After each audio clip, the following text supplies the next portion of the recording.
Good morning, Savvy and Ivy. Guess what today is? Yep, it's Media Monday.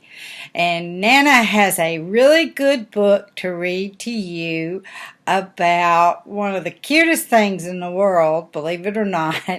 I think so. A frog. As a matter of fact, it's called Frog on the Log. Let's get to it. It's written by Leyland Perree and illustrated by Joelle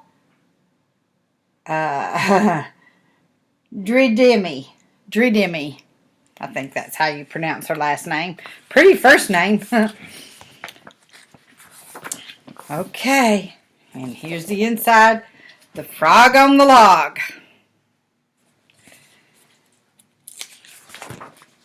Here we go. Down in the woods where the river runs through, by a creaky old hut and a leaky old canoe, stood a marvelous mountain of mossy old logs, which happened to house a small family of frogs. See, dear? Small family of frogs. Look there, there's I don't know, mama, daddy, brother, sister, and baby. I guess. I'm not sure, really. Now, those frogs like to bathe in the stream in the sun and roll in the moss, which is good froggy fun. Till one day the river rose up and the logs were washed down the river along with the frogs. Must have had a lot of rain come. And the water rose up like it does, you know, when you see a lot of rainfall and the water rises and it washes things away. That's what happened here. Poor old frogs, it messed up their home life. Now, frogs are good swimmers, I'm happy to say. So safely they watched their homes drifting away as they sat in a row on the bank, except one who drifted along on his log in the sun. I will not abandon my home, said the frog, as he drifted along in the sun on his log. Here they watching it, all the logs just float away. See, the water's risen up. You don't see anything but the bank with the grass and the flowers. Pretty sun shining.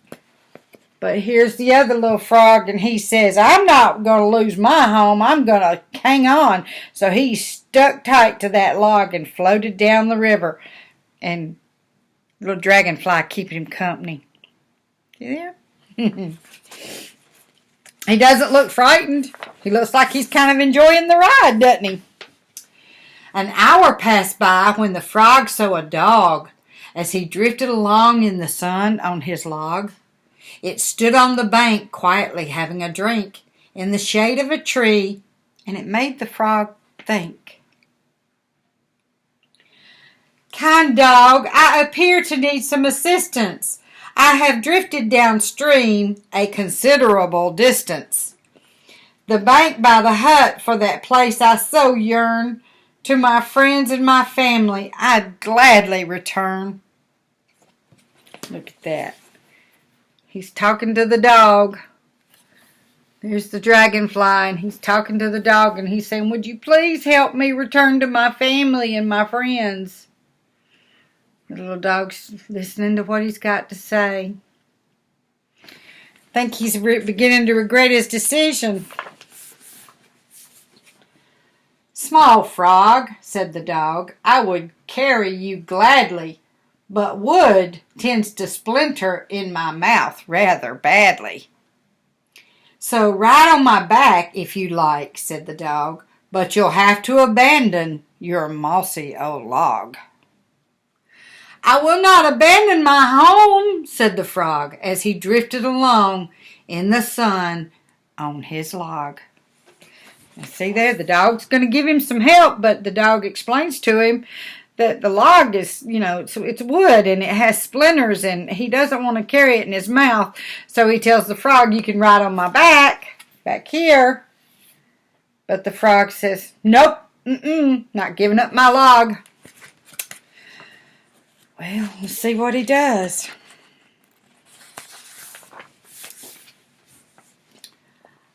You ready? Another hour passed as he drifted along, alone on his log in the heat of the sun. When he happened to spy in a nearby bog the snout and two eyes of a mud-loving hog. Dear hog, I appear to need some assistance. I have drifted downstream a considerable distance. The bank by the hut for that place I so yearn, to my friends and my family I'd gladly return. See here, he's traveling down the river where the log's washed away, and he's still on his log. He's hanging on for dear life. And there's Mr. Hog in his little mud bog, and he's listening to what the frog has to say. Appears to be giving it some consideration, doesn't he? Well, let's see what the hog has to say back. It's a new book, and it's hard to turn the pages. Small frog, I've been bathing in marvelous muck. You could cling to my snout, but your log's out of luck. I'm afraid it would simply slip off, sniffed the hog. So you'll have to abandon your mossy old log. I will not abandon my home, said the frog as he drifted along in the sun on his log. There's a very kind hog, and he's going to help him. And he tells him, you can ride on my nose, my snout, my nose. But the log will have to stay there because he can't carry the log on his nose. It would fall off. Mr. Frog seems to be a mighty bit stubborn. Well, let's see what happens. The sun was now sizzling quite high in the sky, and it beat down upon the log and the frog drifting by, laid out on his log as the river's end loomed at sharp, jagged rocks and certain doom. I wish I'd accepted the help of the dog or hopped on the snout of the mud-loving hog. He thought when he saw at the base of those rocks the splintered remains of some mossy old logs. Oh my, there's the jagged rocks at the end of the river. And then frog on his log here, and it's getting kind of rough.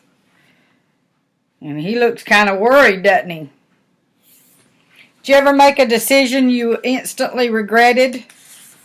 Or was sorry you decided to do that? I have. I'm sure y'all have too. But what was that bobbing along in the foam? A log that was moving away from the stones. There was no time to think, and the little frog knew it. He took a deep breath, then he hopped right onto it. How sad that I had to abandon my home, said the stubborn old frog as it smashed on the stones. Then looking about him, he saw with surprise his new mossy log came complete with two eyes. What do you expect that is? Now see, the log's falling down onto the pointed rocks, and it's breaking up. Look, oh my goodness. The frog jumps off at the last minute and jumps onto what he thinks is a log. But we know it's not a log, is it? Oh no, oh no, oh no.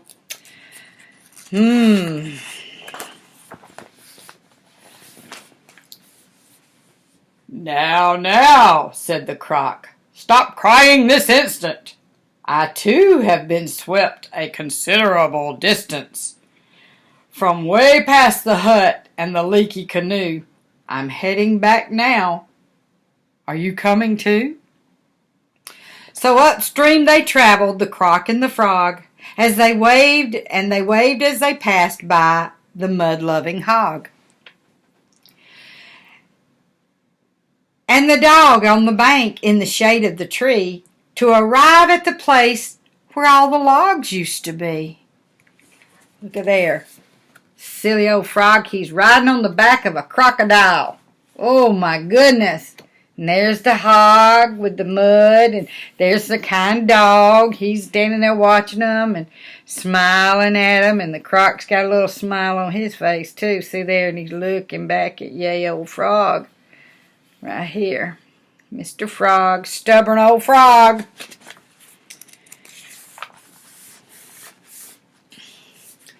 Thank you so kindly for taking me home, said the frog on the croc, now no longer alone.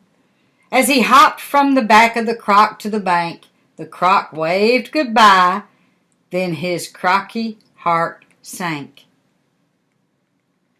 Nice frog.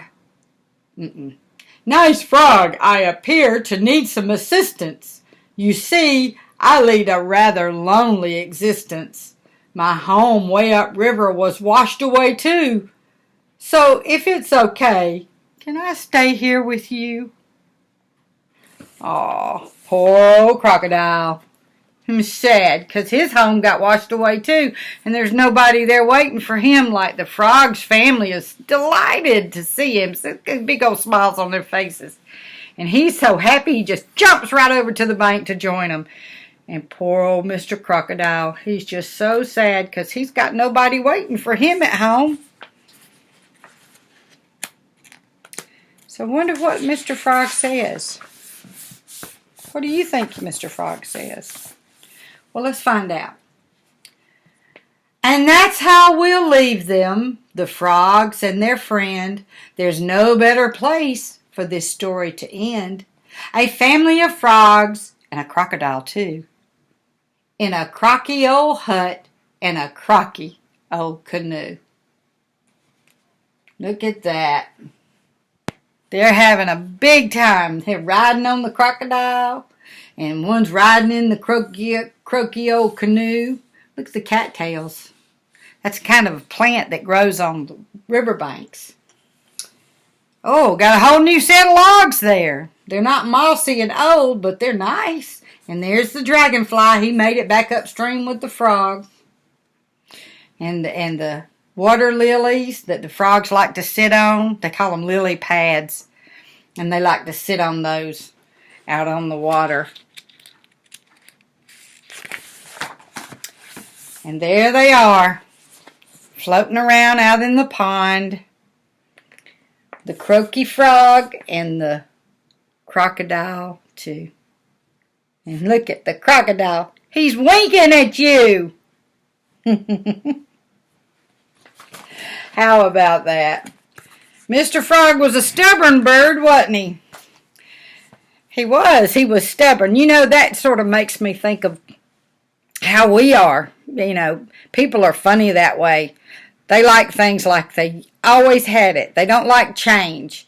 Now, this frog could have floated downriver on that log, and at any point along the way, he could have jumped off and made himself a new home. But he didn't want to. He wanted to go back to what he knew. Well, that's like people. People are that same way too. So what we do is we tend to grow up and stay right around the place that we grew up at. And there's nothing wrong with that. There's a few, though, that don't do that. They go off and live other places and do other things. And that's good, too. It's all in what you want. Mr. Frog, he wanted what he had before.